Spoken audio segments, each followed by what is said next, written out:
Só confirmar que aqui iniciou.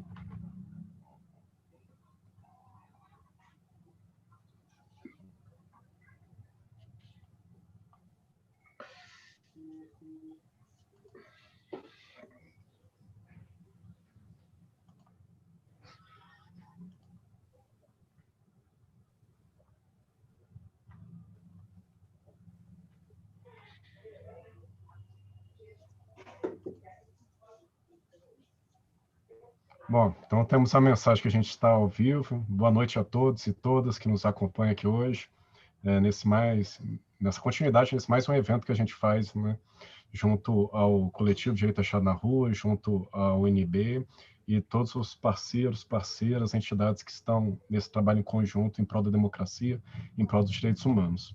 Meu nome é Alberto e eu vou coordenar hoje, se bem que coordenação seja uma palavra muito formal, né? Eu vou ter só a opção aqui de direcionar os trabalhos que a gente vai fazer hoje, junto com a professora Daniela e com o defensor público Evne, nessa mesa, que é uma roda de conversas, e que a gente vai debater um pouco sobre o curso de capacitação de defensoras e defensores populares do Distrito Federal. Antes da gente começar propriamente sobre o curso de capacitação, sobre essa iniciativa da UNB e da Defensoria Pública, a gente tem alguns informes que são necessários de serem feitos. O primeiro informe, a gente está junto com o canal do Fórum Social Mundial, X Democracia Resiste. Então, se vocês puderem compartilhar a página, acompanhar a nossa programação dos eventos que ainda aconteceram e de outros que já aconteceram, agradecemos. É muito importante esse tipo de empenho, ainda mais no momento que a gente vive atualmente. Fica o convite aberto para quem quiser integrar o fórum, escrever um e-mail com carta de intenções ou com o que deseja realizar e mandar para fsmjd.2020@gmail.com. Depois vai aparecer aí embaixo as diretrizes para vocês. E também estamos recebendo doações para aqueles que queiram colaborar com essa luta. Lembrando sempre que o fórum ele é um espaço aberto, democrático, é um espaço plural, em que se busca em conjunto, de forma construtiva, melhorias e implementações para a nossa sociedade. E que, justamente com esse intento de garantir melhorias, incentivos, que nós que estamos aqui agora e os que nos antecederem, os que virão, se propõem a estar aqui nesse momento. Bom, saiu um pouquinho do script, mas acho que é importante sempre deixar claro para quem está participando essas premissas, né? E também fica o convite para que venham conosco contribuir e agregar. As inscrições para esse evento, faltou um ponto que é importante, né, para os alunos que eventualmente estejam vendo. Vocês podem fazer a inscrição gratuita para esse evento, que vai certificar 3 horas de atividade. Vai aparecer aí o link nos comentários, tá? E também tem a lista de presença, então vocês façam a sua inscrição e depois preencham a lista de presença. Tá? Aqui comigo hoje nós temos a Daniela Marques de Moraes, que é professora da UNB, professora da graduação e da pós-graduação da Faculdade de Direito da Universidade de Brasília. Ela é doutora em Direito, é líder do grupo de pesquisa certificado pelo CNPq e realizado pela UNB, Processo Civil, Acesso à Justiça e Tutela dos Direitos, e hoje é a vice-diretora da Faculdade de Direito da Universidade de Brasília. Senhora Daniela, boa noite. Depois eu vou passar a palavra adequadamente para você, tá?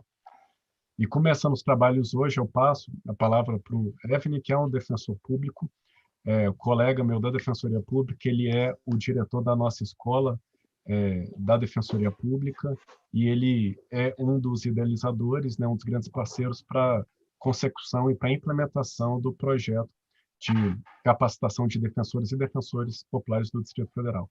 Evne, boa noite, obrigado por estar presente. Então, a palavra é sua. Boa noite, pessoal. Boa noite especial, Daniela, Alberto, todos os amigos, parceiros, colegas que estão participando dessa jornada, vamos dizer assim, né? Acho que isso nunca vai parar, né, Alberto? Iniciativas como essa trazem um sentimento que a gente fez muito pouco ou quase nada. E o engajamento e a participação de pessoas discutindo, colocando as suas ideias, as suas diferenças, nós vamos ter condição de ter uma esperança. de fazer coisas diferentes para colher aquilo que a gente tanto quer e critica, né? E a minha participação, Alberto, eu quero trazer mais no intuito de provocação, para que nós tenhamos a inquietude na vida familiar, na vida pessoal, na vida espiritual, na vida institucional, em todos os espectros de vibração do ser humano, seja ela qual for, nós precisamos fazer mais e fazer com foco. Em quê?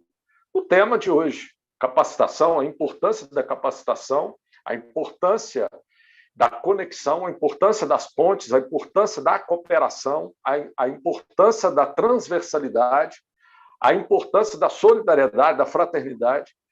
E eu vou trazer uma coisa que está todo mundo comentando, em mais ou menos potência, vamos dizer assim, a crítica ao estado atual que nós, de uma certa forma, contribuímos, né? Todos nós temos a nossa parcela de responsabilidade para o estado atual de coisas global, o estado atual de coisas nacional, estadual, municipal, comunitário, familiar, pessoal. Por isso que eu falei que é uma cadeia, né? As nossas ações, elas irradiam, e as conexões são inevitáveis. Mas quando a gente usa a inteligência, o diálogo, para fazer entendimentos com instituições, com pessoas, para entender as nossas fraturas e buscar os melhoramentos necessários, eu acho que nós estamos cumprindo com aquilo que é sentimento em qualquer ser humano, que é a prosperidade, a evolução. Vamos falar aí de civilização humana, milênios se passaram. Vamos falar de Brasil, séculos se passaram. Vamos falar de jurídico. O último estado jurídico, o último estado de ser brasileiro, vão mais de 30 anos, a última Constituição. E eu costumo, para quem me conhece, e conhece o trabalho da Escola da Defensoria, conheço o Alberto, conheço outros defensores que também trabalham nesse sentido, pelo Brasil afora, e aqui principalmente no Distrito Federal, Daniela também, Bernardino, o Thalita, professor José Geral, todos os amigos aí, os parceiros da UNB. Lá em 1988, pessoal, vamos voltar lá. Eu acho que é preciso fazer essa volta no tempo e tentar visualizar e estar no 5 de outubro de 1988. Naquele momento ali, a gente olhou para o passado e, de uma certa forma, sepultamos aquele espírito, aquele momento, aquele passado, e colocou um texto constitucional com um monte de normas programáticas, princípios, valores, e um monte de comandos, né? Trouxe uma envergadura de evolução para o nosso jeito de ser, quase que infinito. E eu chamo a atenção para uma questão bastante simples que eu vou citar para vocês. Todos nós, a criança já quer justiça. Ela quer e ela entende de justiça. A criança, 3, 4 anos, ela fala: mamãe, papai, isso é injusto. Ela já sabe o que é justiça. Então, o grande objetivo nosso na Terra é obter justiça. Nós, né, defensores, professores, o povo do direito aí, como um todo, operamos a justiça. Mas que justiça é essa? Aí, quando você vai na Constituição e vê todas as normas, todas as conexões ali programáticas, os direitos fundamentais, né, todo o arranjo constitucional, ele, para mim, ele está ligado ao dever da educação. Por quê? Porque é óbvio. Quando o pai e a mãe, quantas vezes vocês já ouviram isso? Quando o pai e a mãe, às vezes, fala para o filho e fala assim: filho, a única coisa que eu vou deixar para você é a sua formação, é a sua educação. É a coisa mais importante que você tem na vida. Bom, eu acabei de falar no início da minha fala que o nosso comportamento ele é irradiado da família para a comunidade, para a rua, para a cidade, para o Estado, para os estados, para o nacional, para o global. Nós não vamos evoluir, não vamos fazer o princípio cooperativo estampado na Constituição, fazer o princípio da fraternidade como categoria jurídico-constitucional estampado na Constituição, ter vida, ter sentido prático, principalmente na busca ativa dos milhões de invisíveis que hoje nós temos, sem a prática e o exercício disso nas nossas profissões. Não adianta o conhecimento isolado, não adianta, porque ele não tem vida.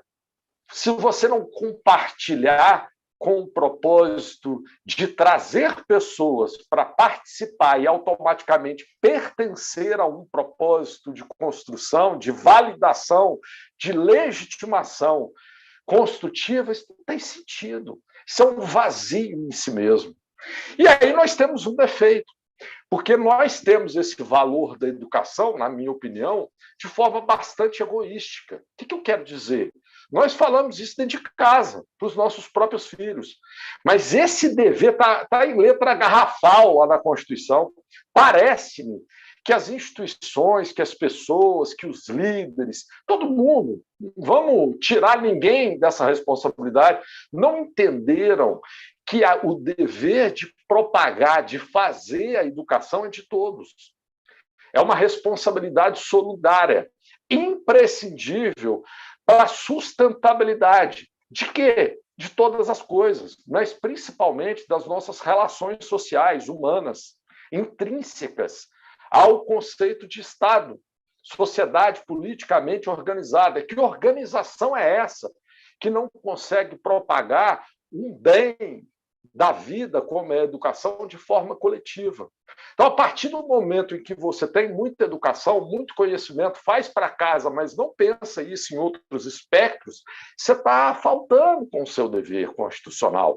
Não adianta você criticar a Constituição, nem os líderes atuais. Nós só vamos avançar na democracia, na vivência dos princípios verdadeiramente democráticos, da essência dos valores republicanos, a partir do momento em que o povo entender a Constituição não como um produto, um shampoo, uma marca de biscoito, mas um conteúdo jurídico que reflete verdadeiramente o nosso estado de ser, porque ela ainda é um pacto jurídico.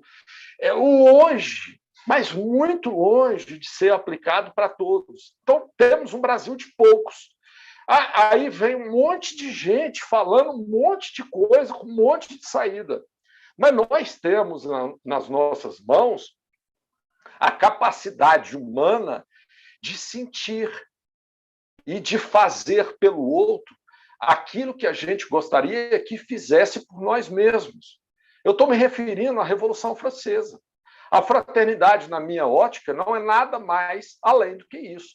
Faça pelo seu brother, pelo seu amigo, pelo seu colega, respeite a sua mulher, a sua filha, assim como você gostaria que todos fizessem por você. E aí a gente encontra um equilíbrio social natural. Mas, para isso, a gente precisa investir nesse bem coletivo.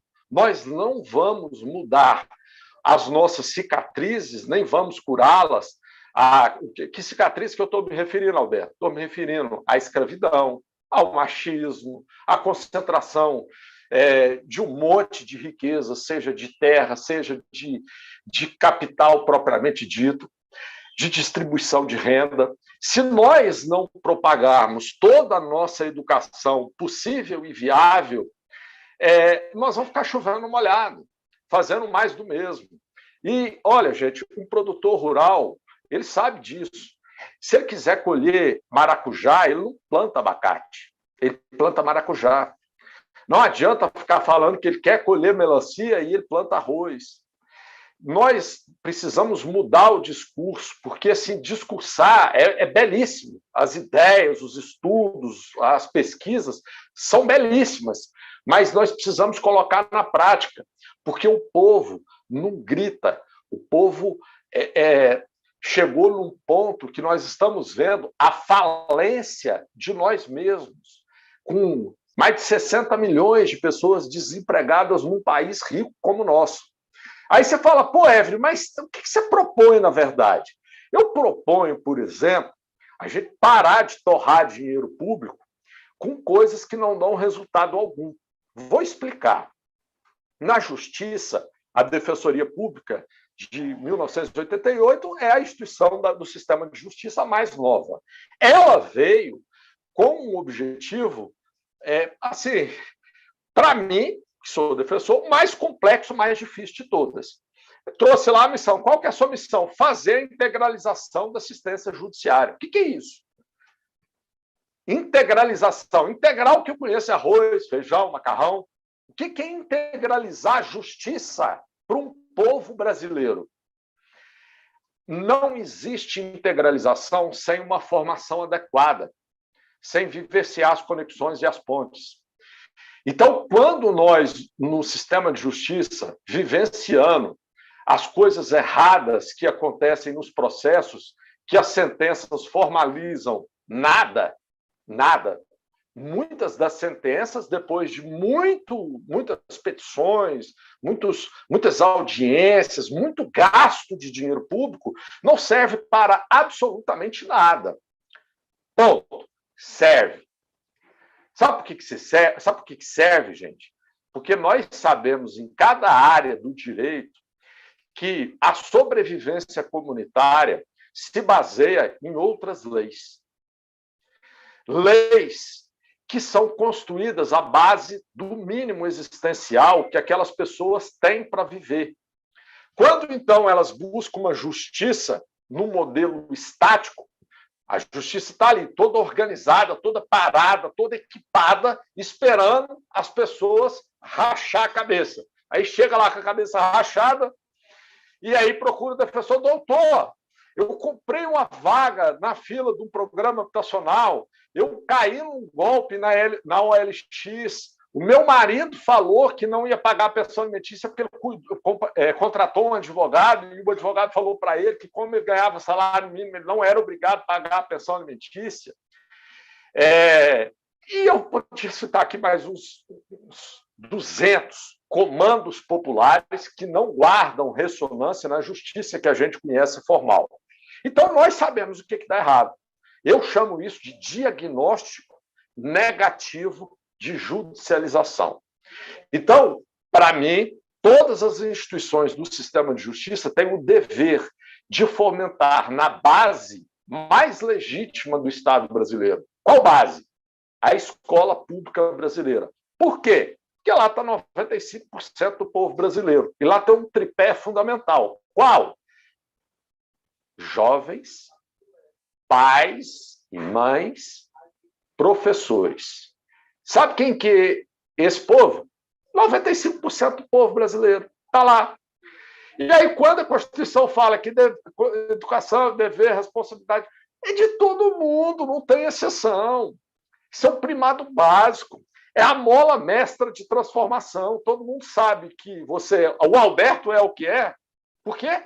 Porque ele se formou, tem várias formações, e ele é o cara que é, porque ele obteve uma educação de ponta e hoje é um expoente. Mas se ele estivesse lá em Uberaba, na zona rural, né, vivendo a sua vida lá como agricultor familiar, ele seria o quê? O agricultor familiar que planta aquelas culturas ali de modo a sobreviver, né, num pedacinho de terra. O Alberto tem a sua história baseada na educação e todos nós temos. Por que nós não podemos, então, oferecer para o povo brasileiro, agora ainda mais com o novo ensino médio brasileiro, né, gente? Revolucionando completamente aquilo que a gente vivenciou na escola pública, por que então as instituições não usam a tecnologia para ofertar a educação para a vida? Porque o jogo da vida é arriscado, não tem choro, nem vela, nem perdão. É punitivo. O Estado é aparelhado muito para punir. Não é à toa que a gente tem a terceira população carcerária do globo terrestre, talvez, nem sei mais os números, talvez estamos chegando aí na segunda, não estou muito informado, mas até onde eu sabia, estamos lá, né? Nos primeiros. Será que o brasileiro é tão ruim assim? E esse tanto de lei, gente, será que vai adiantar? Lei que pega aqui, mas não pega no Paraná, nunca ouvi falar na Bahia, parece gripe. Pega aqui, não pega aqui, o outro pega, o outro não pega. Nós precisamos equalizar nossas forças, e hoje nós temos condição para isso. Nós temos tecnologia barata, acessível, e nós temos condição de fazer capacitações. E nós podemos fazer ela em todos os níveis. E quando eu falo do projeto Defensoras e Defensores Populares, são pessoas que sustentam suas comunidades com força, com espírito, que faz o corre, que conhece a Dona Maria, que está lá na cama, que conhece o seu Zé, que está passando fome, e ajudam essas pessoas a sobreviver diariamente. Essas pessoas precisam das instituições, porque elas estão por um fio, ainda mais nesse momento. O que é defensor e defensora popular?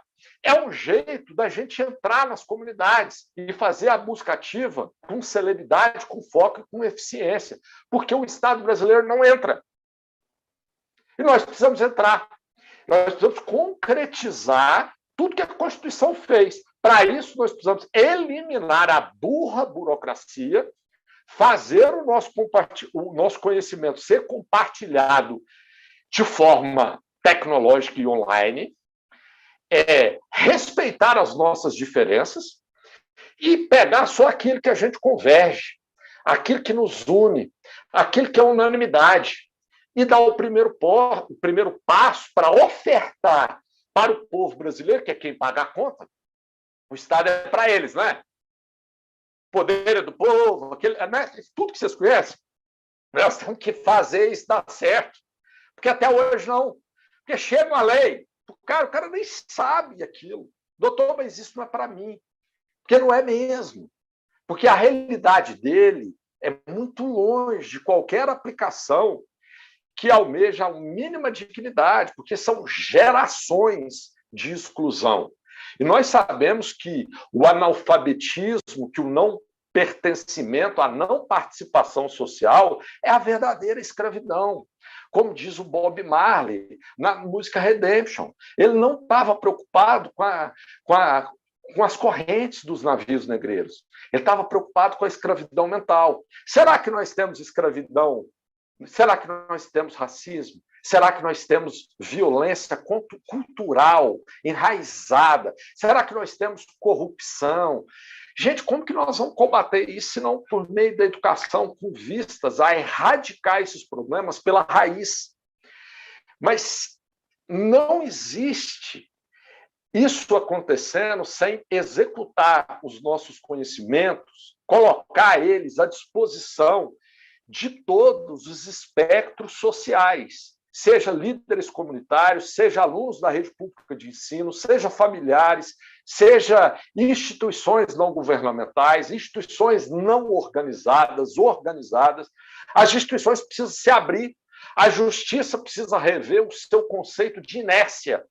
Chegou a época do direito digital, chegou a época da audiência online, chegou a época em que nós precisamos rever as nossas ações, repensar e refazer as nossas ações com o objetivo de ter resultados diferentes. Nós não vamos coletar, nem colher, nem buscar nada de diferente se a gente não fizer nada diferente. Por isso que a Defensoria Pública hoje traz, dentro da sua perspectiva institucional, boa parte das suas ações voltada para quem? Para o povo. Por quê? Porque a Defensoria é a casa do povo, a instituição que foi estampada na Constituição para fazer o quê? Para dar voz e vez ao povo. O povo não sabe disso.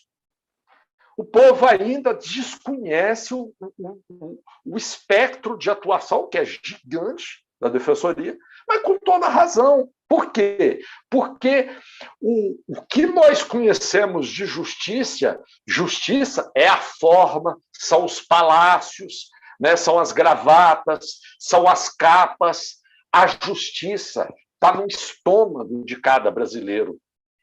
A justiça está no sentimento de cada brasileiro. A justiça está na vivência de cada brasileiro. Os palácios, as formas, as sentenças, é a formalização, muitas das vezes, do esgoto da civilização, de coisas absolutamente ruins, frutos do não diálogo, da não cooperação, da não realização de quase nada daquilo que a Constituição mandou a gente fazer. Então, Alberto, eu trago aqui, na minha participação, aqui no início para vocês, mais uma provocação. Evelyn, mas e o que você propõe que a gente faça?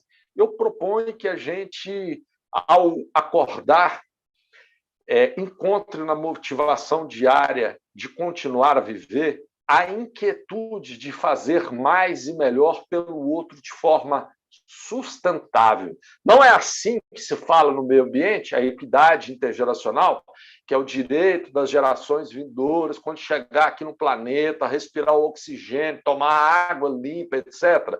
Tá bom, isso eu já entendi. Mas e a equidade de justiça social, que é o direito daquele fulano que passa fome, que não conhece a mãe, que vai no cartório para tirar uma certidão, no cartório cobra pela certidão, e por aí vai. Nós precisamos, então, trazer para o povo, a grande maioria do Estado brasileiro, o conhecimento básico para ele participar minimamente. E talvez, quem sabe, ele se sentir parte da nação, do povo, dele interpretar o vínculo jurídico, político que liga ele à República Federativa do Brasil, dele pensar naquilo, dele entender o que é uma ação popular, que aos 16 anos ele pode ajudar a comunidade, que esse sentimento coletivo realmente nasça nas famílias, que as pessoas naturalmente participam e de coisas elementares, por exemplo, da construção das políticas públicas no seu nascedouro, nas leis orçamentárias, que elas participem de construções comunitárias para fazer valer o direito ao transporte, à moradia, ao remédio, à educação, à creche, por aí vai. Porque é inviável. Para mim, Alberto, falta coerência racional nós pensarmos que alguns poucos vão dar conta de mudar um país com essa dimensão, com tanta diversidade, com mais de 200 milhões de pessoas, com tantas crises sociais, políticas e de existência, e ainda mais, com fome, com miséria. Eu trago, então, para vocês do Direito Achado na Rua, que tem um trabalho fantástico, né, de trazer esse questionamento, trazer essa discussão, mas esse anzol para nos pescar na vontade de construirmos uma rede onde a universidade faz o papel dela, as instituições fazem o papel delas, o povo, gente, é o destinatário de tudo. O Estado só existe porque o povo existe. Isso precisa ser vivenciado, principalmente nas universidades do Brasil inteiro, nas instituições proclamadas na Constituição, e todas essas instituições que nasceram da falta ou da inexistência da vez e voz do Estado em favor do povo, nós precisamos entender como as convergências poderão caminhar lado a lado e a gente encontrar passos unânimes de transformação para o bem-estar dessas pessoas. O Estado precisa proporcionar um bem-estar mínimo, que tenha ligação com a dignidade mínima do cidadão brasileiro. Eu não vejo isso acontecendo de forma sustentável sem o compartilhamento de educação. Qual educação, Alberto? Toda ela. a educação para a vida, a educação gastronômica, a educação para a nutrição, a educação para o civismo, para as leis do trânsito, toda e qualquer educação, todas as instituições mantidas pelo poder público devem educação ao povo como forma de projeção da sustentabilidade positiva das relações humanas, todas elas, Estado com pessoa, pessoa com pessoa, pessoa com pessoa jurídica, todas elas, nós precisamos parar de brigar, nos formar, encontrar nossas convergências, respeitar as nossas diferenças. Não adianta, o clima de guerra, ele só levanta fumaça. Nós precisamos, então, desse perfil de construção, a capacitação de todas as pessoas que querem participar, que querem ter vez e voz pela primeira vez ou pela segunda vez.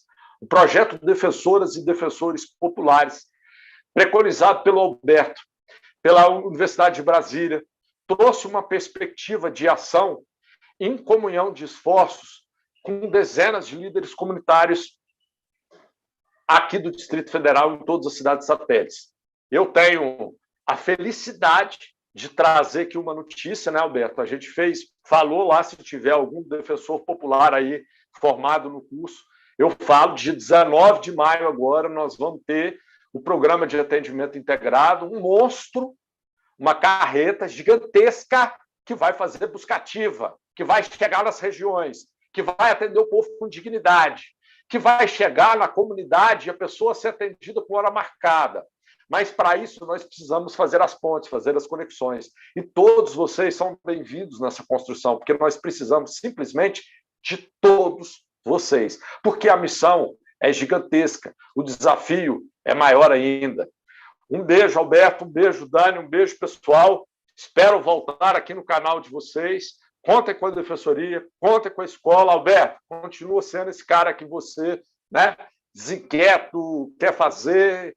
Eu acho que até o último minuto de vida, estiver respirando, nós temos que lutar o bom combate, né, e fazer valer a nossa existência na Terra. Eu acho que a gente não veio aqui só para acumular, consumir, etc, etc. Nós viemos aqui para dar um plus. Nós precisamos marcar as nossas histórias, as nossas famílias, e os nossos filhos precisam levar isso adiante. Aí eu acredito na mudança comportamental e positiva que esse país, que essa cidade, que essa família e que nós tanto precisamos. Gente, grande abraço, rock and roll, beijão, com Deus. Valeu, Alberto.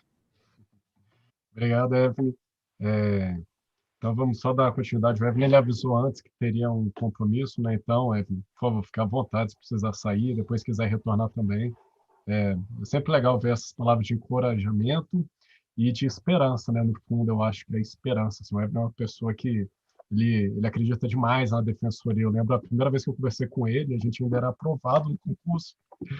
Foi umas 8 horas da manhã, ele me ligou, a gente ficou conversando umas 4 horas. Falei, cara, que doido, vai acabar com o DDD, né? Naquela época era uma preocupação nossa, hoje em dia não existe mais isso.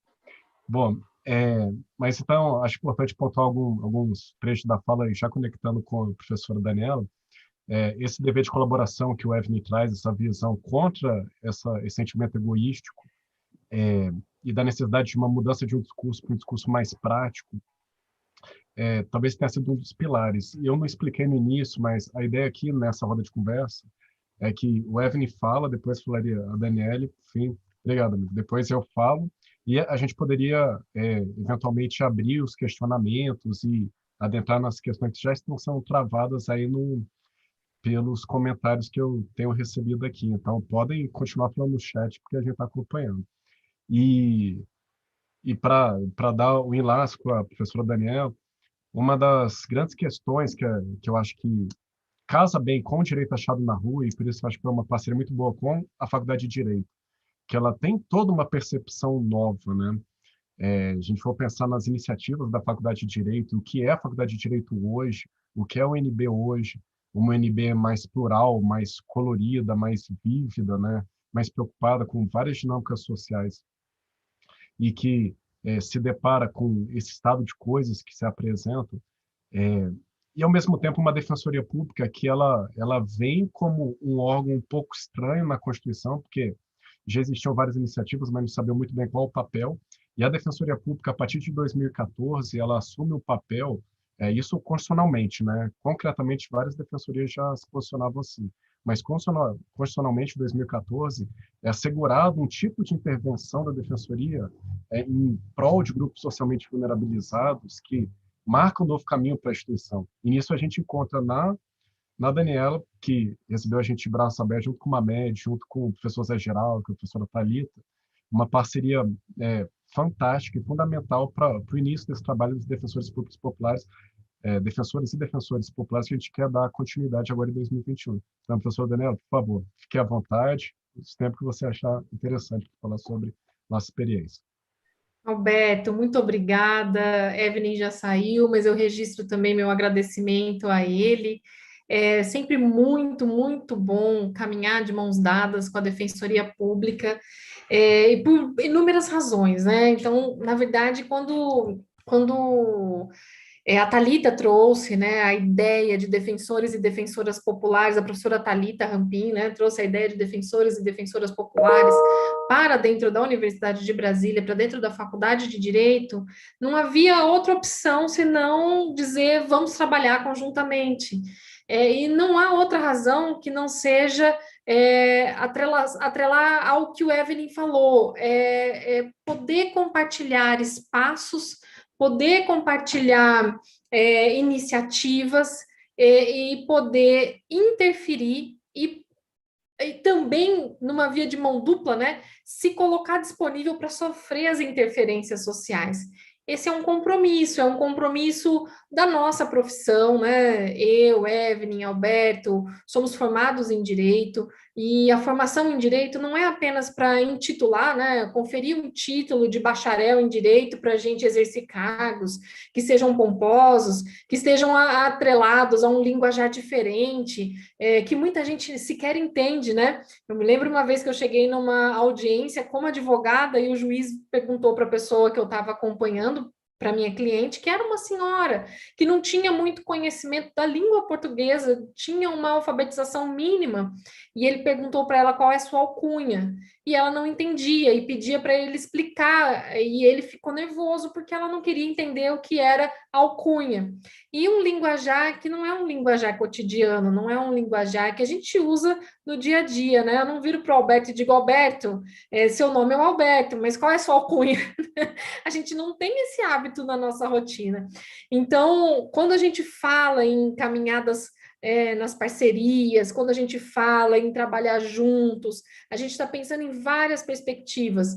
E a primeira delas é deixar à disposição aquilo que a gente tem na nossa formação, que é justamente um reconhecimento dos espaços de direito, um reconhecimento das instituições de direito e um reconhecimento da forma de agir em prol do direito para nós, mas também abrir um flanco gigantesco para a gente aprender o que é que as pessoas querem, o que é que as pessoas esperam por direito, por respostas do Poder Judiciário, por justiça. O Evelyn mencionou algo que é muito interessante, né? Se você, por exemplo, tem duas crianças em casa e diz para elas, olha, tem uma barrinha de chocolate aqui, eu vou dividir ao meio e vou entregar uma parte para cada uma. Se uma parte da barrinha de chocolate sai um pouquinho maior para uma criança, para a irmã e para o irmão um pouquinho menor, é muito possível que já venha uma reivindicação desde a infância, como ele disse, né? O dela é maior, o meu é menor, o dele é maior, o meu é menor, isso não é justo. Ou seja, o senso de justiça, o senso de igualdade, a gente vai aprendendo desde muito cedo, mas a gente se perde um pouco nessas questões de justiça e de igualdade quando a formalização do sistema de justiça traz para a gente alguns muros e a gente tem dificuldade de enxergar, olha, como é que eu posso alcançar aquela justiça que eu pretendo para mim, né? Então, alcancei a minha fase adulta, eu estou agora reivindicando alimentos, para o meu filho, porque o pai espontaneamente não está pagando os alimentos para o meu filho. Como é que eu faço para chegar, né, a um resultado de entrega desses alimentos para uma criança que precisa desse apoio financeiro, alimentício, de vestimenta, de lazer, para que ele possa ter o mínimo de fruição daquilo que a infância pode proporcionar para uma criança. Então, muitas vezes, quando a gente está pensando no exercício dos direitos, a gente leva em consideração que as pessoas participam menos porque elas reconhecem menos os espaços para procurar ou para procurar atenção a esses direitos que ela tem no seu senso, né, no seu estômago, como disse o Evelyn, ou no seu senso de justiça, uma resposta, um procedimento que possa dar encaminhamento para aquele resultado que a gente espera. Todas nós sabemos que nós não podemos fazer justiça pelas próprias mãos. E se a gente não pode fazer justiça pelas próprias mãos, a gente tem que se submeter ao sistema de justiça, ao formato de justiça que o Estado nos entregou. Então, a pessoa da comunidade X que tem um problema de posse ou de propriedade ou de vizinhança, muitas vezes ela reivindica pessoalmente o exercício de seu direito, mas quando a reivindicação pessoal não funciona mais, ela sabe que tem um limite e que ela não pode ultrapassar aquele limite pessoal para a obtenção do seu direito. Então, ela precisa do sistema de justiça, ela precisa do apoio institucional do Estado por meio das suas instituições, então. E de todas as instituições que o Estado tem na sua estrutura, a Defensoria Pública certamente é a que tem condições de se aproximar mais do povo, ou seja, mais e mais próximo às pessoas.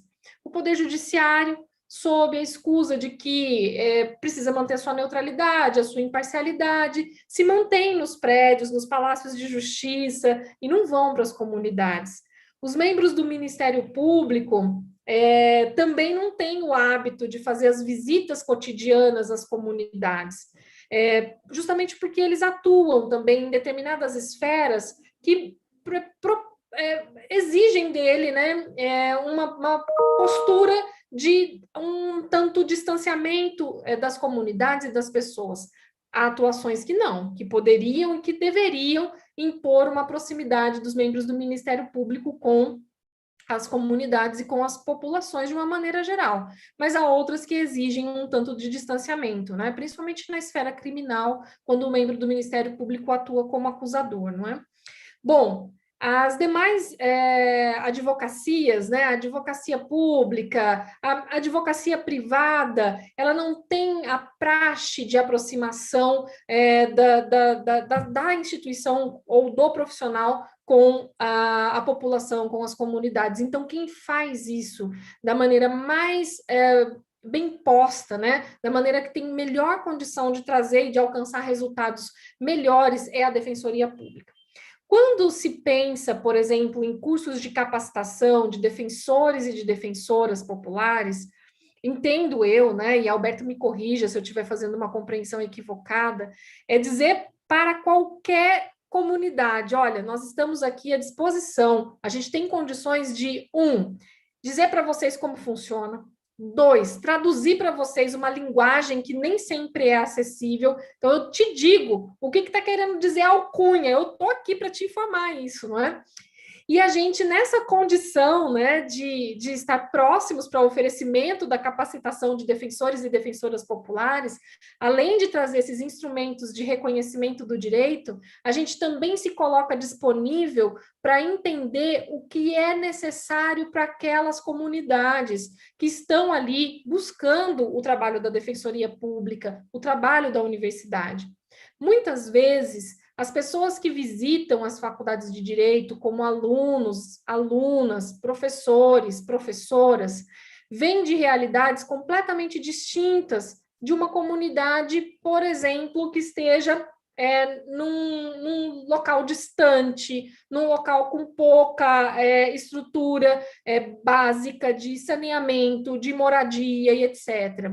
A faculdade de Direito, assim como a faculdade de Medicina, a faculdade de Engenharia, ela é trazida para o Brasil por uma elite e para uma elite. Então, quando o Alberto menciona, né, hoje a faculdade de Direito é colorida, é plural, é um movimento de integralização por meio de inúmeras ações afirmativas, de trazer para dentro da faculdade toda e qualquer pessoa que queira se formar em Direito, e não mais apenas aqueles que são os integrantes da elite brasileira, que seria um número bem reduzido e bem pequeno.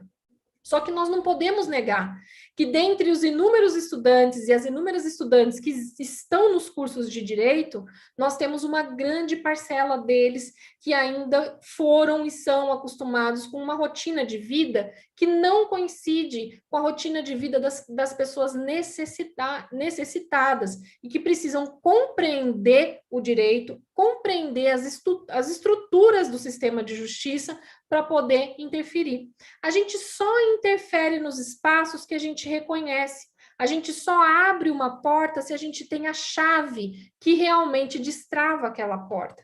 Então, não adianta a gente dizer assim, olha, vocês precisam interferir, vocês precisam ir à Praça dos Três Poderes, vocês precisam ir à frente das praças dos tribunais para reivindicar os direitos de vocês. Se vocês forem para os lugares equivocados, reivindicarem seus direitos perante pessoas que não têm condições de atendê-los, é uma situação que não traz não produz nenhum tipo de efeito. Então, a universidade, a defensoria pública, quando estão disponíveis para um curso de capacitação, estão disponíveis para oferecer esse discernimento, essa compreensão, para oferecer o desenho dos caminhos que podem ser percorridos.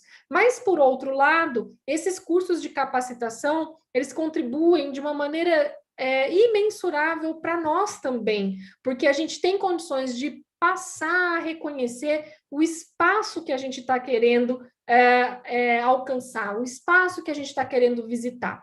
Então, por exemplo, eu só vou à comunidade do Sol Amarelo, um exemplo, né? Eu só vou à comunidade do Sol Amarelo quando eu sei que essa comunidade existe, quando eu sei em que lugar que essa comunidade está centrada, quando eu sei quais são as expectativas dessa comunidade, mas se eu não conheço ninguém da comunidade do Sol Amarelo, eu não consigo necessariamente produzir um efeito positivo para que ela desenvolva as suas habilidades, as suas formas de reivindicação dos seus direitos. Então, quando o curso de capacitação de promotoras e de defensoras e de defensores populares ele acontece, ele tem que acontecer nessa via de mão dupla, né? Nós nos colocando à disposição de toda a comunidade e a comunidade dizendo e colocando-se à disposição também da defensoria e da universidade. Eu acho que esse é o grande ponto que a gente tem de favorecimento, né? Todas as vezes que a gente tem condições de alcançar as comunidades e as comunidades têm condições de dialogar com a gente, ensinando para a gente quais são as suas necessidades e dizendo como é que eles precisam de atenção às suas necessidades, a gente, em regra, tem resultados muito positivos para ambas as pessoas. A gente consegue assumir e firmar os nossos compromissos sociais perante as pessoas de uma maneira geral e perante o Estado, que é esse ente abstrato e que se coloca disponível, mas tão afastado. Todas as vezes que a gente precisa dele, a gente precisa percorrer caminhos intensos, né? Às vezes espinhosos até a gente chegar lá. Então, é muito importante, né, sob essa perspectiva dupla de ida e de vinda, que a gente tenha condições de estabelecer e de ocupar esses espaços.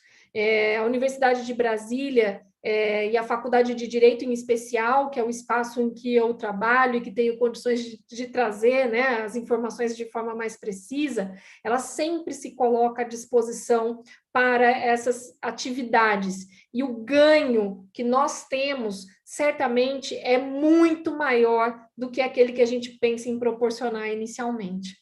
Eu estou aqui à disposição, continuo aqui à disposição, né? Tentei falar aí, somando a fala do Evelyn. O Evelyn é uma pessoa que eu nunca vi desanimar, né? Eu sempre vejo esse menino tocado no 220 para sempre incentivando e refletindo e pensando em novas alternativas, e na verdade eu acho que isso faz a gente respirar, né? Como dizia Galeano, a gente precisa da utopia. Para quê? Né? Para caminhar. Então, obrigada, Alberto, pela oportunidade, pelo espaço.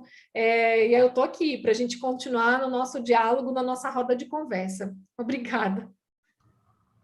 Obrigado, Daniela. Gostei muito das suas palavras. E você fez o tempo certinho antes, né? Acho que foi bem Eu não célere. controlei, eu fiquei com medo porque eu não controlei, nem vi que horas que eu comecei a falar. Não, mas foi ótimo, porque apesar de célere, foi bem amplo e compreendeu bastante alguns pontos, né?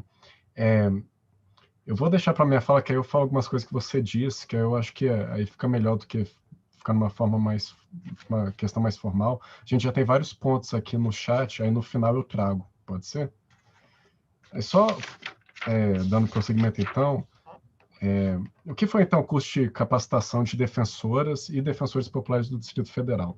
Essa foi uma iniciativa da Defensoria Pública, né? Na época eu estava no Núcleo de Direitos Humanos, eu era um dos defensores que titularizava uma defensoria lá do Núcleo de Direitos Humanos, e uma das questões que me chamava muita atenção e que me atormentava muito, mas isso já é algo anterior até, é esse hiato que existe entre nós que estamos na ponta e que somos colocados como caminho dos pobres ou agora dos grupos socialmente vulnerabilizados para a justiça, e as pessoas supostamente alcançadas, né? E eu, apesar da minha formação no direito, né, eu sempre tive uma visão muito crítica sobre o que eu vejo e como eu vejo aquilo, como aquilo chega até mim.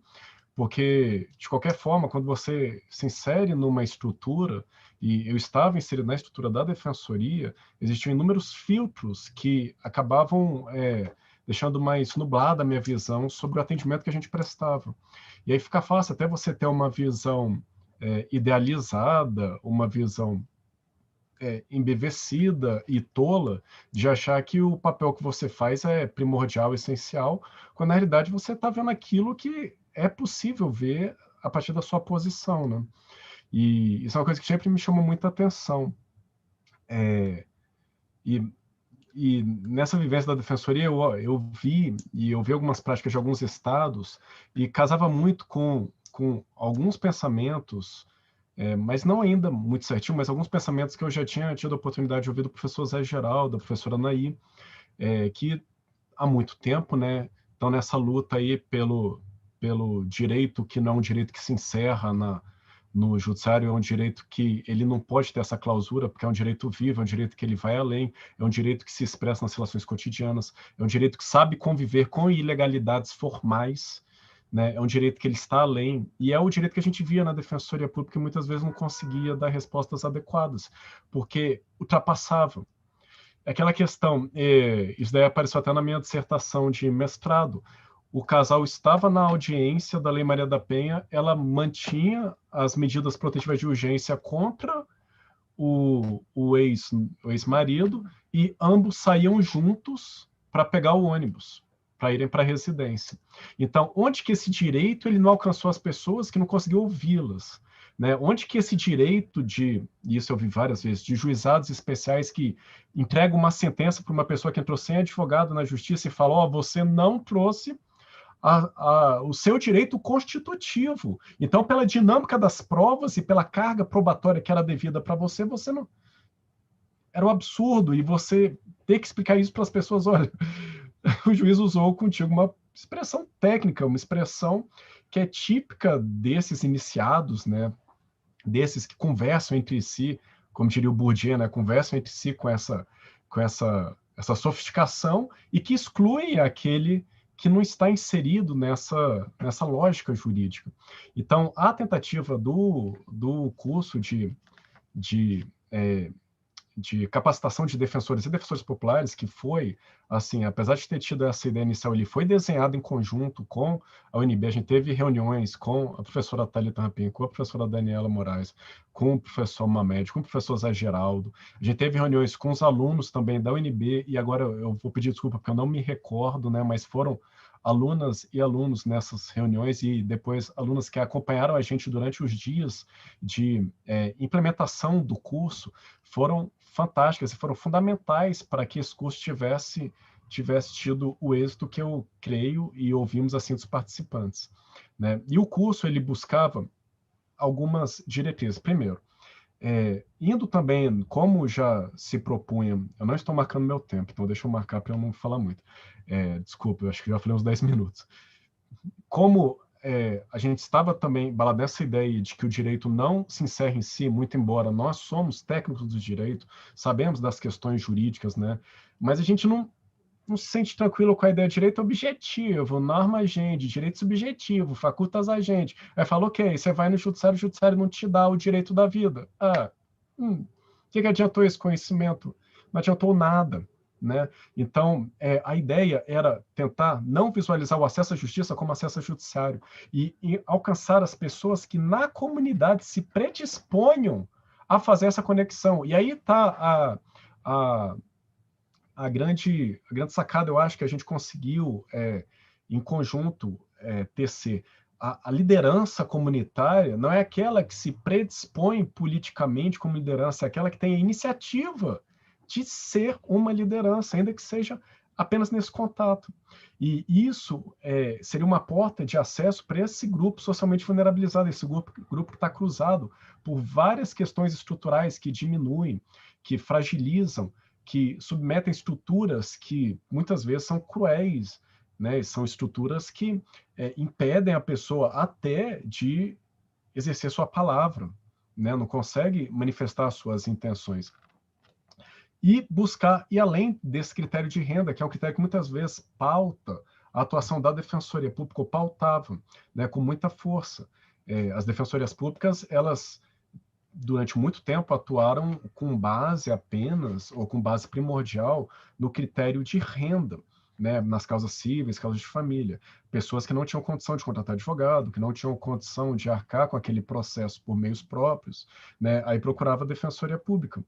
Hoje, há uma diferença, assim. Além do critério de renda, que ainda é muito relevante, e que a gente vê o tanto que é relevante agora, né, com essa pauperização extrema que a gente está vendo nesse cenário pandêmico, um cenário que surgem aproveitadores, que a população pobre está cada vez mais distanciada dos meios culturais, né? Ela está exposta às ruas, está obrigada a participar de aglomerações, não é uma escolha, é uma obrigação para manter uma família, para manter uma renda mínima, já que o Estado não garante um mínimo.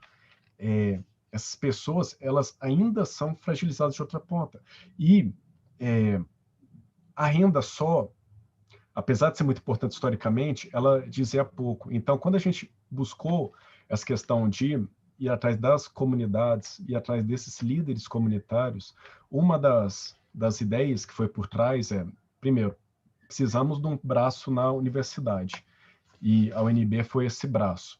Precisamos de um braço num pensamento jurídico que seja além desse pensamento tradicional, formal, positivista, que acha que o direito é o que é por ser, né? A Lei Maria da Penha funciona porque ela diz que está proibida a violência contra a mulher. Não é assim, né? O Evelyn falou muito de levar a educação, mas a gente for olhar, por exemplo, o Código de Defesa do Consumidor, já existia a previsão de ensino de direito do consumidor há muitos anos. Isso nunca foi efetivamente implementado no ensino médio. Então, mera previsões legais, isso não é uma coisa do Brasil, é no mundo inteiro. A mera previsão legal não implica numa aceitabilidade, numa coercibilidade imediata e espontânea. Há muitos fatores envolvidos, né? E a ideia de alcançar a comunidade é também levar isso, né?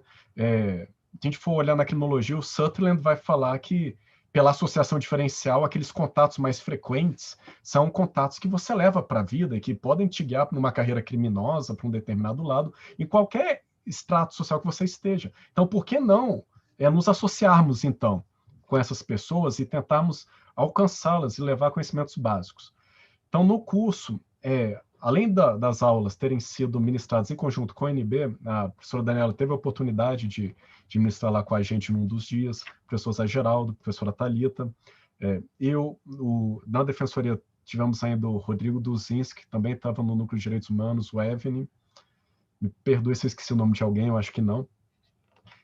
A gente dividiu as aulas com isso, tivemos também várias medidas e medidas educativas, né, não usuais, de maior contato, como, por exemplo, concepções de justiça. O que é justiça? O que é o sistema judicial? Quais os direitos que você acha que tem que ser ou não tem que ser resguardados? Por quê? Porque esse é um meio de alcançar, né? Isso daí eu lembro bem de uma aula que eu tive, eu estava no segundo semestre, Daniel, segundo semestre de Direito, e eu cheguei atrasado, né? Como todo bom aluno do segundo semestre, eu estava fazendo outra coisa na hora da aula de Direito Constitucional, e os colegas apresentaram um trabalho muito bom sobre a LOMAN, responsabilidade civil dos juízes, etc. E LOMAN. Eu gostei muito do trabalho, só que no final eu fiz uma pergunta, eu não entendi só o que seria LOMAN. Ou seja, a base do trabalho eu não tinha entendido. Justamente por causa de uma sigla que eu perdi no início e que isso daí impossibilitou que eu alcançasse. É o uso capião, ou uso campeão, como eu já ouvi de alunos e de assistidos, e que resume bem o que é o Instituto Jurídico, não precisa de mais palavras. Prescrição aquisitiva, não, uso campeão. Eu usei, eu ganhei a terra. Foi assim que o assistido me trouxe, eu achei ótima essa definição, que sintetiza. Né? É a mesma coisa da alcunha, né? Quem é a alcunha? Ou quem é o decujus, né? Eu só não conheço o decujus, nunca ouvi falar nesse decujus. Isso acontece no nosso dia a dia. Então, junto com a UNB, junto com o coletivo Direito Achado na Rua, junto com os alunos que foram muito importantes, né, os estudantes da UNB, junto com os professores da UNB, com os defensores que aderiram, o Stefano, esqueci do Stefano também, que estava lá presente, foi muito requisitado, o Stefano adora da orientação jurídica, então foi um dia de muitas dúvidas.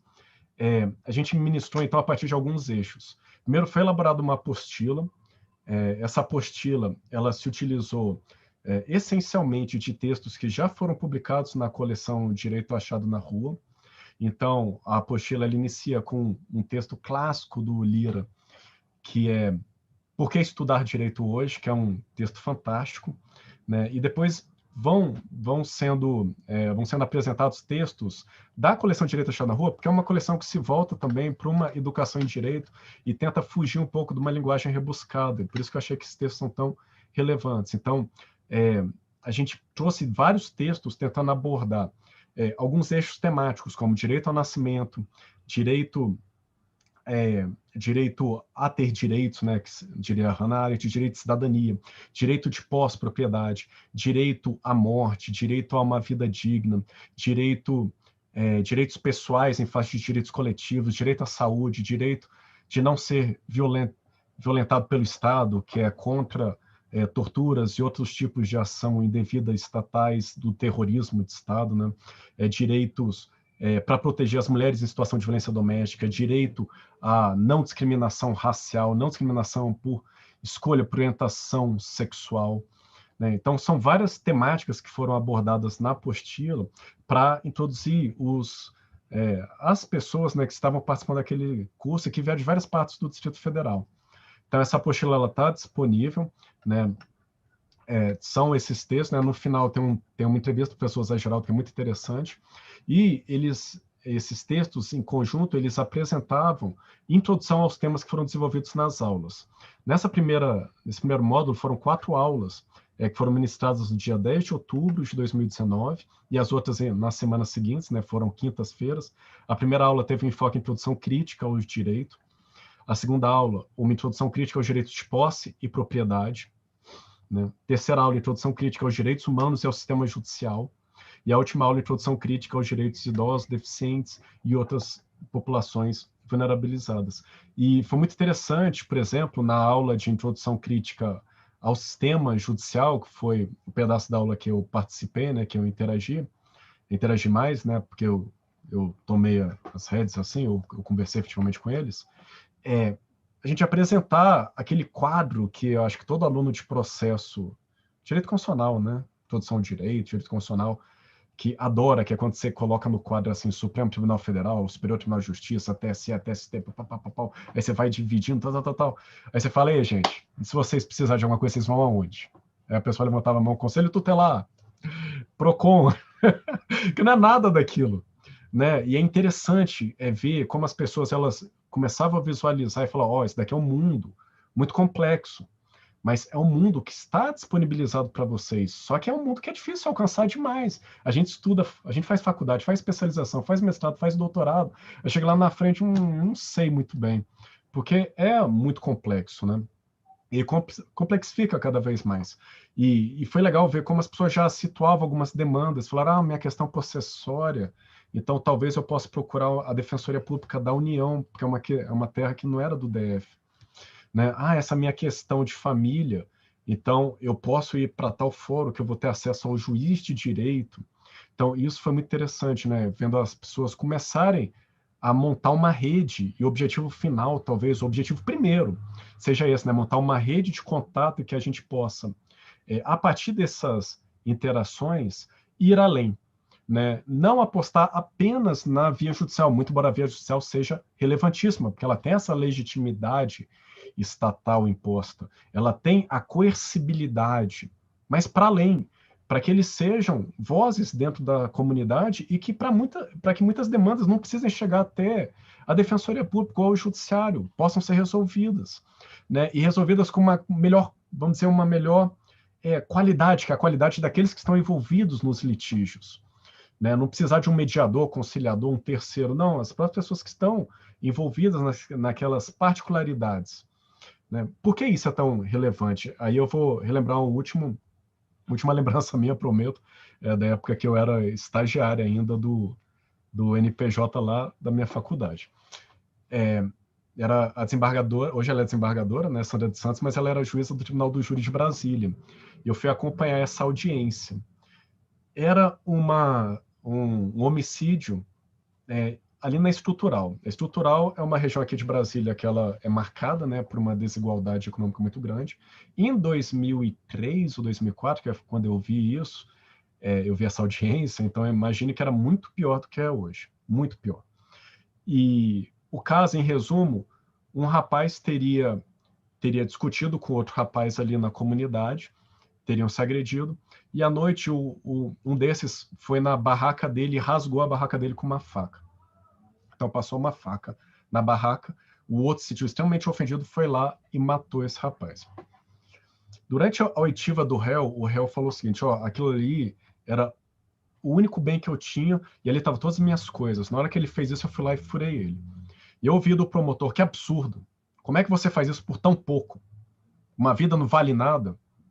E vejam, sem proteger a morte ou quem praticou o crime, porque ele estava ali respondendo por homicídio. Mas a questão é que aquele promotor, ele não visualizou no criminoso a ofensa que foi, aquela ofensa moral gravíssima, porque a barraca para aquela pessoa que está ali naquela condição é o mínimo de tudo que ele possui.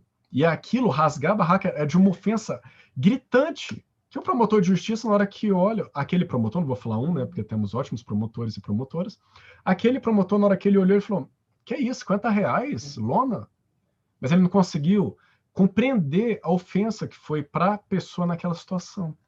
É mais ou menos para as pessoas que olham atos de desapropriação ou atos de expulsão de comunidades e comunidades com uma certa tradicionalidade, como aqui no Distrito Federal, a gente teve atos no CNBB, pessoas que moram naquela região têm mais de 20 anos, atos praticados durante uma pandemia que está vitimizando semana passada, mais de 4 mil brasileiros por dia, mais de 50 pessoas por dia no Distrito Federal. Isso não é um número bom, esse é um número horrível. Baixou o valor, está com menos de 50 pessoas. Isso não é bom, isso daí é trágico. Não sei como é que alguém pode falar que tem um cenário. Não, o cenário não é de esperança, é um cenário menos pior. É o de menos terror, porque está diminuindo um pouco, mas não é um cenário para ficar alegre. Não é um cenário para sair, para fazer festa.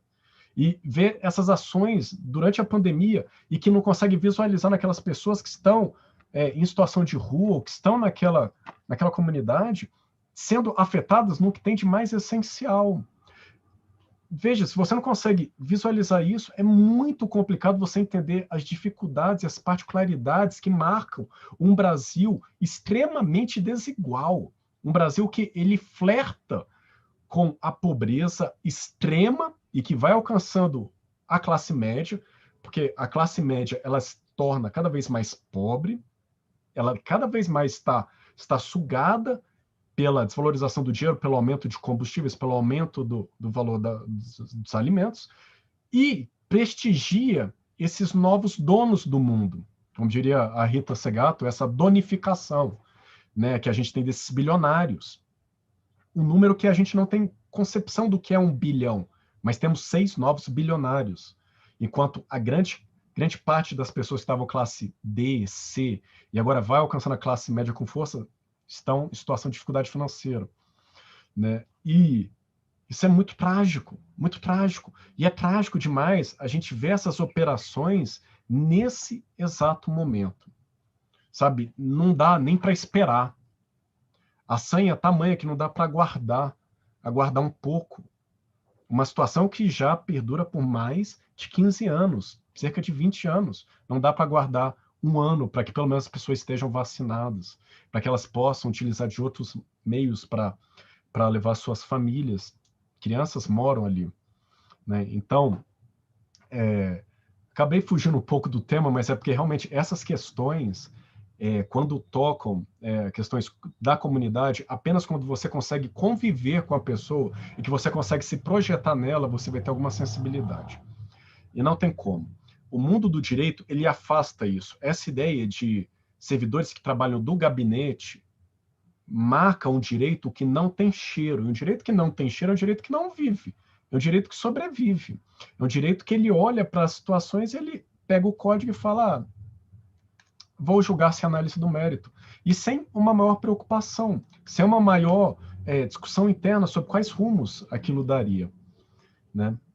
Bom, então, em resumo, né, eu acabei me alongando aqui, mas em resumo, esses foram os vieses, né?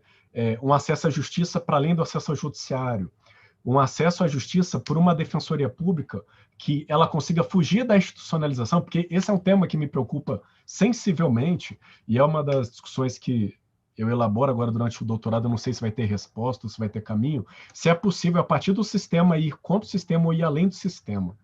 Até em que medida um órgão que é previsto por um sistema e ele segue uma lógica sistêmica, ele coleta seus funcionários, seus servidores a partir de concursos públicos, que são concursos públicos que prestigiam conhecimento formal, são concursos públicos que têm provas orais, numa prova oral em que o examinador ele olha para o candidato, ele analisa as origens desse candidato, ele analisa expressões faciais, ele analisa vestimenta, ele analisa a cor de pele, ele analisa sexo, ele analisa deficiências deficiências que porventura apareçam, ele analisa sotaques, né? Essa prova oral, até que ponto ela pode ou não ser um óbice, já nessa prova, que é uma prova formal, mesmo quando peça direitos humanos, criminologia, quando peça sociologia, é um conhecimento bem formal, como esse órgão, essa institucionalização, pode ir além de ser apenas mais um local para que a pessoa ingresse e se torne mais uma elite, como você falou bem antes, né? Como fugir dessa lógica? Quando, para captar bons defensores, eu preciso também ter uma remuneração adequada, equivalente, pelo menos, ou próxima a outros cargos de justiça, não tem um esvaziamento da carreira, ou esvaziamento do interesse. Ou, como me chamou a atenção uma colega nossa, da sociologia, quando a gente esteve na UNB, né, foi 2018, discutindo sobre algumas teses jurídicas, acho que foi 2018. Tá vendo? O Daniel, o Ramiro, o Fernando Henrique. Somos defensores que estamos lá no UNB também, porventura, embora alguns acham que são da UNB e participando da defensoria. Talvez o meu caso seja mais esse. Mas, de qualquer forma, lá naquele momento, uma das grandes indagações que a gente ouviu era de um aluno querendo saber quando sairia o concurso. Né? Quando vem o concurso? A gente discutiu muitas temáticas sociais, né? Em que ponto a gente está se afastando ou que a gente está vendo isso mais claro, né? Que a gente vê mais claro que o direito ele se afasta mais da realidade e se volta mais para um método para ocupar cargo e só, para cumprir jornada. Então, como visualizar através da defensoria algo a mais? Como ir além dessas vias de resolução de conflito? Enfim, como utilizar o direito como uma ação emancipadora? E eu acho que essa palavra talvez resuma essa nossa perspectiva, né, Daniel? Como ser o direito emancipador, usar esse potencial de emancipação que ele tem, ou a possibilidade mínima de um caso que seja, ele diminuir uma ilegalidade e ele, de fato, ser algo para além, ele ser um instrumento de liberdade, né, um manejo de garantias, e que não seja o que eu ouvi de alguma deputada, o deputado agora eu não me lembro, que democracia é a obrigação da maioria, impondo tudo. Não, democracia é um governo para todos, sem esmagar minorias. Democracia não quer dizer que as maiorias vão esmagar as minorias, não quer dizer que vai ser imposto pelas maiorias, não. As maiorias vão ser protegidas. E mesmo num país em que a gente tem dificuldade para lidar com o conceito de maioria e minoria, porque a minoria racial brasileira não é uma minoria quantitativa, né? Negros são a maioria aqui, pretos e pardos são a maioria, mulheres são a maioria. Quando a gente vai ver os tribunais, vai ver o Ministério Público, vai ver a própria Defensoria Pública, a constituição desses órgãos não indica isso, não temos uma proximidade muito grande com o que se espelha, né? A gente tem visões de uma Europa marcada, porque somos latinos, e é claro isso, é triste quem não acha que a gente é latino, e uma Europa que utiliza dessas questões para ainda se manter como elite dominante.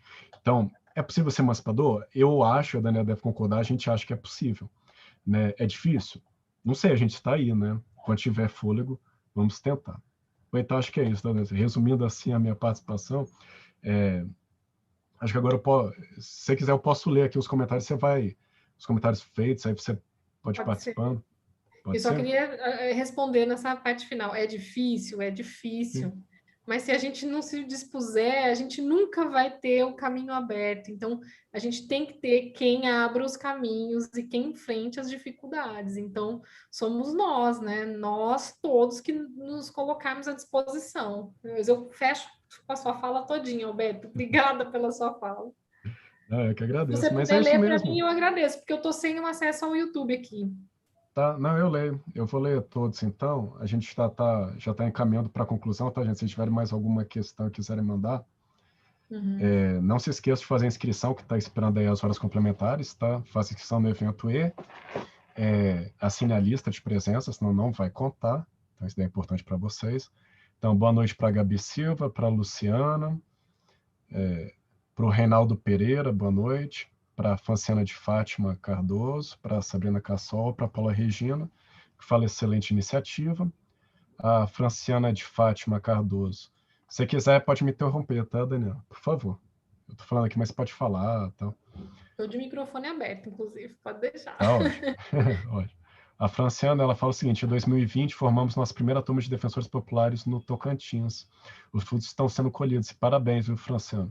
É muito bom ver o Brasil todo verde, né? O Evne falou em esperançar, esperança, né? Eu falei esperançar, que aí a maioria dos estudos de direito, sempre o pessoal gosta de Paulo Freire, porque é bem legal o que ele fala sobre esperançar, né? Mas o verde também diz muito, né? Essa cromoterapia. E o verde, ele é a esperança, e a cor da defensoria é o verde. Então, né, uma possibilidade de esperança. E eu fico muito alegre com essas iniciativas também do Tocantins, né, que é uma defensoria que já nasce, ela é recente, ela é nova, mas ela já é recente e nova como a do Distrito Federal, né, a gente for ver início, né, lá 86, 87, por aí, né, Tocantins um pouquinho depois, mas são defensorias que vêm com novas iniciativas, quero dizer, né, para além de ser novas iniciativas, novos pensamentos, novas mentalidades. Né? E é o Brasil todo verde, finalmente, porque nós temos defensoria em todos os entes federativos. Aí a Franciana falou ainda que esse é um caminho que vale nossos investimentos, precisamos tirar a mira do nosso olhar no judiciário e pensar a partir de outros padrões. E a Paula Regina Gomes, oi Paulo, ela falou, infelizmente a população mais vulnerabilizada socialmente não tem acesso ou condições de permanecer na rede de ensino e as tecnologias. Nesse sentido, qualificar e amplificar o alcance dos defensores populares de direitos humanos é fundamental.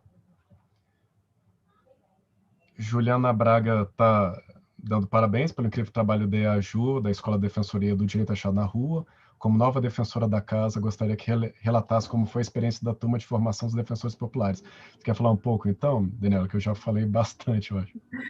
Mas eu acho que você já respondeu, na verdade, né? Foi uma experiência muito interessante. Uma das coisas que o Alberto falou e que chamou a atenção foi exatamente aquele ponto, né? A gente desenhou o sistema de justiça, trouxe, apresentou o sistema de justiça, e aí eu vi eles dizendo assim: não, mas a gente procura o líder da nossa comunidade, a gente vai para o PROCON, a gente busca outras instituições que não estão naquela formalização. Por isso que eu disse, né? Que é muito interessante a gente olhar como via de mão dupla, porque a gente se coloca disponível para conversar sobre determinados assuntos e a gente recebe, por outro lado, necessidades e demandas distintas daquela que a gente havia se preparado. Foi uma experiência, na minha opinião, incrível, porque a gente conseguiu dialogar de forma intensa, né? Foi na noite que eu participei, principalmente, né, Alberto, o potencial de diálogo que se estabeleceu foi muito interessante, porque todo mundo tinha chance de falar, né? Então, a gente trazia ali alguns elementos da nossa fala, mas a gente estava extremamente receptivo também para ouvir o que a comunidade que estava ali tinha para dizer, né? E aquelas pessoas perguntavam muitas coisas, se posicionavam de uma maneira muito interessante e nos colocam com um olhar mais humano. Os processos, de uma maneira geral, e a gente fala muito do judiciário, né, do acesso à justiça via judiciário, porque é o espaço mais visitado, né? Por mais que a gente tenha líderes nas comunidades, tenha condições de muitas vezes potencializar o protagonismo das pessoas para que elas consigam resolver, né, as suas pendências em sociedade, muitas vezes elas precisam do judiciário. E a gente olha para o processo em si como um volume de papel e agora como um arquivo de PDF. Mas por trás do volume de papel ou do arquivo em PDF, a gente tem pessoas. Então, é muito interessante no curso, né, de capacitação essa reciprocidade para a gente entregar aquilo que a gente entende que pode contribuir para o reconhecimento, discernimento e alcance, né, pelas comunidades da estruturação da justiça, mas, por outro lado, a gente passa a visualizar e a enxergar nos PDFs, nos volumes de papel, quem são as pessoas que estão ocupando ali aquele lado, né? O exemplo que o Alberto traz também do recorte da lona com a faca, aquele espaço é o espaço de sobrevivência, de segurança daquela pessoa, né? Então, a gente só olha de uma maneira de reconhecimento também para as representatividades das coisas e das pessoas dos outros, quando a gente se permite alcançar esse espaço do outro também, né?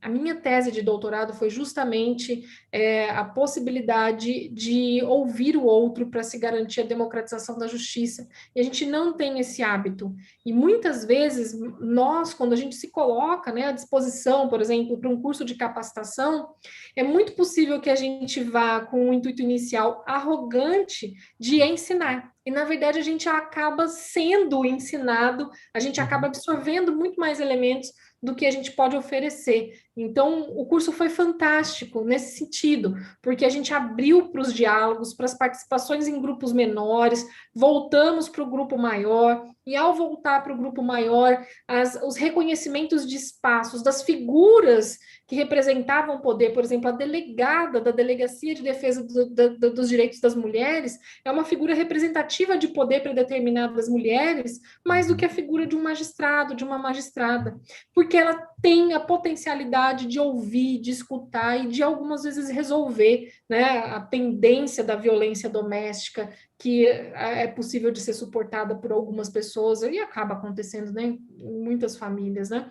Então, foi muito interessante e eu acho que é um exercício que a gente não se dá conta do tanto de proveito que a gente pode ter, né? Esse exercício de diálogo, de estruturação bidirecional, né? Eu acho interessante também, porque no meu mestrado eu cheguei a comentar sobre isso, só que era uma suposição. E lá no curso eu tive esse relato, né? Essa empiria. quando sai pesquisa de satisfação do judiciário, né, que tem aquelas notas que está satisfeito, não está satisfeito, e por que sempre a defensoria e delegacia de polícia despontavam na frente, né, com melhores notas.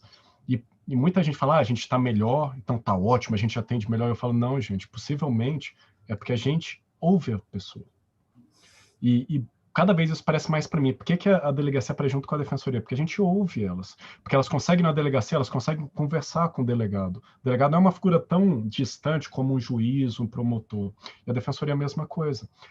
Se você consegue ouvir as pessoas, a percepção já melhora, porque você consegue estabelecer um diálogo. E muito dessa nossa tradição do judiciário distante acaba evitando isso. E eu acho que isso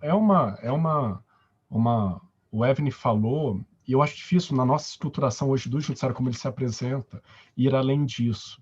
Eu não falo em área criminal, não, porque é muito fácil o judiciário ultrapassar os limites na busca de uma punição a alguém, na pressuposição que isso vai adiantar alguma coisa. Eu tenho muitos livros de criminologia, eu estudo criminologia, e isso tem uma certeza que a gente pode ter, é que a punição criminal, ela diz muito mais com a sociedade, com a cultura, do que com ofensas bem jurídicos. Diz muito mais com a sociedade do que o bem jurídico ofendido.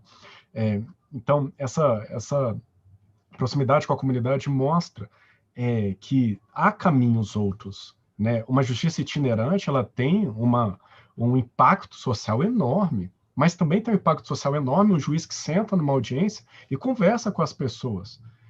Né? Conversa, você trouxe isso, o que você está querendo? E você, o que você está querendo? E uma iniciativa de mediação, por exemplo, uma iniciativa de conciliação mesmo, mas que seja presidida com alguém aberto a ouvir, tem muita chance de êxito. Né? A chance de êxito é enorme. Né? Agora, se segue-se as formalidades, continua-se com esse distanciamento enorme. Então, acho que isso é legal, a Daniela lembrar isso também. Foi muito interessante, eu acho. E o que foi mais legal foi no final do curso, eu acho. A gente terminou na quinta, na sexta já estavam demandando a gente pelo próximo. E aí veio a pandemia.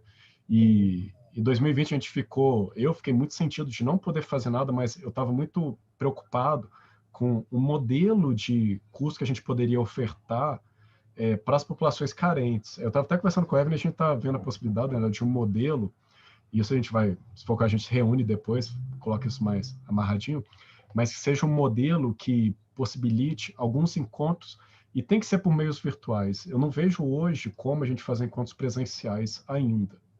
É muito arriscado. Eu acho muito complicado encontros presenciais ainda. A gente não sabe os efeitos reais desse vírus, a gente está sendo comunicado algumas vezes. Cada vez mais aparecem efeitos a longo prazo, efeitos pessoas que foram assintomáticas, mas que prejudicaram inúmeros outros órgãos. Então, acho que ainda é um momento de cautela, ainda é um momento de precaução. Mas dá para fazer alguma intromissão ou algum tipo de interação. Então, a gente está pensando nisso, tá, gente? Para que vocês, porque parou e tal. É só que a gente não queria... 2020 ficou... É de contato, sabe? O curso ele é de contato, é de aproximação, das pessoas formarem grupos, ficarem com raiva. Quantas pessoas ficaram com raiva de mim? Isso é absurdo e tal. É isso mesmo, sabe? É esse sentimento. Porque isso é o que possibilita uma compreensão de direitos, né? Para além do direito formal. É você se sentir parte, eu acho, né? Com certeza. Bom, o Estevão Randolph, ele mandou o seguinte questionamento. O Estevão, como estudantes de direitos de faculdades particulares podem participar da capacitação de defensor popular na Universidade de Brasília e Defensoria Pública? O Estevão, saindo o edital, vai ter as formas de participação. Porém, a UNB é aberta. E as faculdades particulares também não criam OPSA que alunos participem em outras atividades, outras universidades. Não tem essa criação de OPSA, né? O Estevão, ele é aluno meu lá do Processos. E a gente tem vários trabalhos em conjunto, daí não tem problema. Então, só fica atento quando tiver o edital para ver quais as modalidades. Eu acho que a atuação como voluntária é sempre bem-vinda. Na Defensoria e na UNB, né? Na verdade, esses projetos, quando são registrados na UNB, eles precisam ser registrados por algum viés, ou pesquisa, ou extensão, não é? Então, defensoras e defensores populares foi registrado como extensão, e o projeto de extensão aceita tranquilamente integrantes da Faculdade de Direito e externos à Faculdade de Direito. Então, é exatamente o que o Alberto mencionou. Basta acompanhar o edital para verificação se vai ter número de vagas, quantas vagas para o público interno, para o público externo, como seria a participação, quantas horas dedicadas na semana, né? Ou dedicadas como um todo ao projeto. Então, tudo isso é colocado, regularizado, regulamentado, na verdade, né? E aí é só ficar atento aos editais. A gente pode pensar, hoje o site da Faculdade de Direito é um site que tem muitas informações. A gente poderia pensar numa maneira de fazer uma chamada no site para que vocês acompanhem, né? Totalmente possível, e a faculdade ela é muito aberta, realmente. Os grupos de extensão e o de pesquisa que eu, por exemplo, trabalho como coordenadora, todos eles têm integrantes internos e externos à Universidade de Brasília, não só a Faculdade de Direito, né, mas a Universidade de Brasília. Então, Se você totalmente. você entrar no site da Faculdade de Direito, Steph, você vai achar lá sobre o curso de capacitação. Vai estar lá as linhas, mestres, tudo. E assim, o que eu vejo agora, a médio prazo, né, talvez seja essa modalidade virtual com enfoque em alguns grupos sociais vulnerabilizados. Por exemplo, questão das mulheres, questão dos idosos, né, das pessoas em situação de rua, e num formato que não dependa muito, ou não dependa sobremaneira do uso de internet, porque isso pode ser um obstáculo. Então, talvez um formato que seja de algumas temáticas mais céleres, de 15 a 30 minutos, sabe? Uma coisa que não seja necessariamente uma aula longa, né? Porque tem muita gente que não tem condição, né? Quando tiver a carreta, talvez a gente possa pensar, quem sabe, ao ar livre, vai a carreta e coloca um telão. O que eu estou falando, o Evelyn nem sabe, depois ele vai ser obrigado a isso, né? Mas aí coloca um telão com algumas cadeiras, porque aí tem ventilação, distanciamento social, tem máscara. As pessoas podem ficar um pouco mais protegidas, já que tudo indica que a contaminação mais séria, mais grave, é por esses microdroplets, né? Por esses aerossóis de proximidade, ambientes não bem ventilados, tá? Mas daí, fique atento só, né? É possível. A Francieles, Daniela, Francieles Ferreira, ela dá boa noite, ela parabeniza. O Guilherme Vieira, que é nosso colega, defensor público. Oi, Guilherme, tudo bom? Ele dá boa noite para a professora Daniela. Em sua opinião, haveria a possibilidade de aliar a atuação da Defensoria Pública à extensão universitária em uma espécie de parcela institucional? Sim, já é, né? Já é. Acho Já que o Guilherme é, entrou um já pouquinho depois. é. Mas já é, Gui, tá, Guilherme? Você fica convidado também para participar, tá, Guilherme? intimado. O Guilherme, hoje ele está encampando, ele está como editor responsável por um dossiê que a gente acabou de publicar. Ele é sobre direito e tecnologia, pandemia, direitos humanos e serviços em rede. Então, ele já ingressou na revista da Defensoria, animado e tal, então a gente já está com esse dossiê aberto para recepção de artigos científicos. Fica o convite para quem quiser mandar também para a revista. E, Guilherme, sua vinda vai ser muito boa, tá? Fique à vontade. Sou suspeita para falar do Guilherme, porque, para mim, se tem uma representação de pessoa comprometida, tá aí, né? O Guilherme é muito comprometido e a gente precisa disso para projetos dessa natureza, né? De compromisso. Então, Gui, não está convidado, não, está intimado. Então, eu já Venha. vou até separar o tópico para você, tá, Guilherme? Pronto.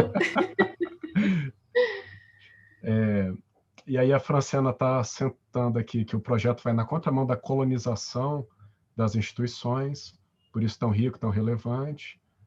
A Paula agradeceu as falas. E o Estevão agradeceu também, a Franciane, ao final, falou sobre isso. Bom, então acho que é isso, né? Muito obrigado.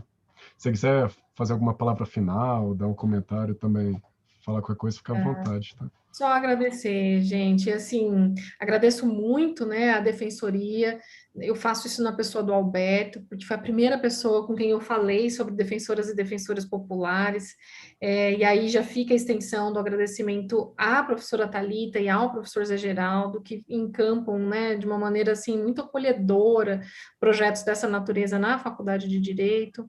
E aí eu estendo meu agradecimento ao Evelyn, a Maria José, ao Daniel, porque também sempre se colocam muito disponíveis, né, para sempre ver a instituição Defensoria Pública numa crescente, e penso eu que eles não olham para a Defensoria com, olha, nós precisamos atingir esse objetivo e pronto, é a crescente constante, então é muito legal ter condições, cada vez que a gente conversa é um projeto novo que está aí pela frente, né, para ser desenvolvido, para ser desempenhado.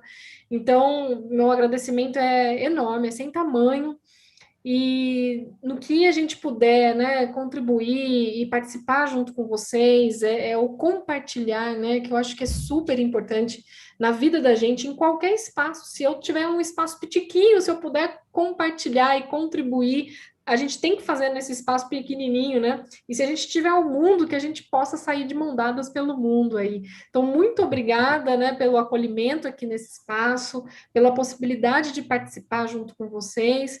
E a gente segue juntos, Alberto, sempre nessa motivação, né, de poder contribuir minimamente para um mundo melhor. Eu acho que esse é o grande objetivo de vida que a gente tem, né?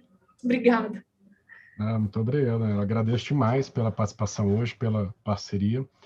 Queria deixar registrado também o meu agradecimento ao Evelyn, que sempre foi parceiraço das ideias, sempre engajado, né? Ele acabou saindo mais cedo, mas o Evelyn sempre está presente e sempre com essa ideia de progredir mais e mais. A Maria José, ao Daniel e ao João. A primeira vez que eu falei com o Daniel, depois com a Maria José e com o João, eu vi a grande receptividade a essa iniciativa, né? De cara foi apoiada, suportada e incentivada, o que eu acho que é fantástico e é muito bom a gente ver esse tipo de comprometimento no órgão. E eu acho que, além disso, a gente tem que agradecer muito ao professor Zé Geraldo, a Thalita, a Daniela, o Mamed e os alunos do NB que nos auxiliaram durante essa primeira experiência, né? E que eu espero que esteja com a gente no segundo semestre para nova experiência, para nova moldagem. Quem sabe em 2022, todo mundo vacinado, não existindo nenhuma variante, a gente possa retomar o contato presencial para outros, porque isso era só o germe, sabe, gente, que a gente pensava era algo muito maior, e a gente quer dar continuidade nisso, quer dar continuidade desse projeto.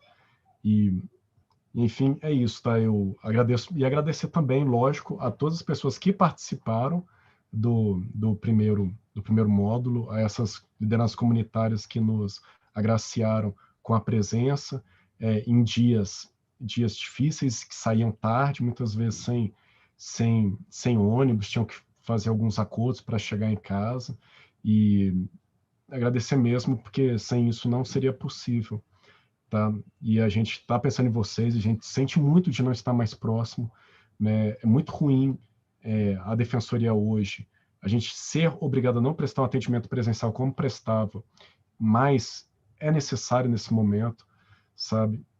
Mas a gente está de portas abertas. Se vocês tiverem alguma demanda aí, entrem no site da Defensoria Pública, lá e explica qual é o atendimento virtual da Defensoria Pública. Se vocês tiverem alguma dificuldade com atendimento virtual, a gente tem atendimentos presenciais hoje, mas são atendimentos emergenciais, são para aquelas pessoas que não conseguem acessar por meios virtuais, tá? Então, existe esse tipo de atendimento, tá? E a gente está à disposição. Não existe razão de ser para uma Defensoria Pública se não for isso. Tá, e eu acho que nesse ponto a Defensoria Pública e o NB andam bem, né? A gente nasce com um Estado novo, né? A UNB nasce com Brasília, a gente nasce com a Constituição formalmente, e a gente nasce com esse espírito de tentar modificar para melhor o mundo, né? Tentar, se vai modificar ou não, isso daí é o projeto para ser analisado pelas próximas gerações, né? A gente tenta aí enquanto der força ou enquanto tiver um brilho mínimo nos olhos, né, Daniel? Exatamente. Então é isso. Muito obrigado, tá, gente? Tenha uma boa noite. Para quem está vendo agora, tenha um bom dia, uma boa tarde.